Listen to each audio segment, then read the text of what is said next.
ఒక విచిత్రమైనటువంటి పరిస్థితి. జగన్ గురించి గొప్పగా సంతోషపడిపోదాం అనుకున్న కార్యకర్తలకి 10 నిమిషాల్లోనే మొత్తం దెబ్బగొట్టేశాడు జగన్మోహన్ రెడ్డి. ఏంటంటే ఓ 10 నిమిషాల్లోనే ఆయన బాయ్కాట్ చేసి వెళ్ళిపోవడం. అదేమంటే ప్రతిపక్ష హోదా కావాలని అడగటం, అది ఇవ్వలేదంటూ బాయ్కాట్ చేసి వెళ్ళిపోవడం. దీని మీదనే వాస్తవంగా జగన్మోహన్ రెడ్డికి తెలియదా 18 సీట్లు వస్తే కానీ ప్రతిపక్ష హోదా రాదని? 11 ఇచ్చినప్పుడు ఆ 11తో పోరాడు, ఆ పైన నువ్వు ఎదుగు.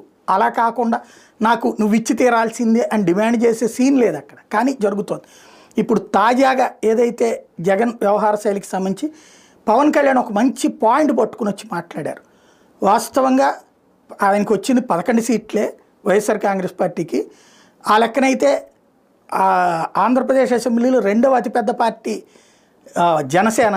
మేము కూటమిలో ఉన్నాం కాబట్టి ప్రతిపక్షం కాదు, మాకంటే తక్కువ సీట్లే వచ్చినాయి. అట్ ద సేమ్ టైము ఎక్కువ ఓట్లు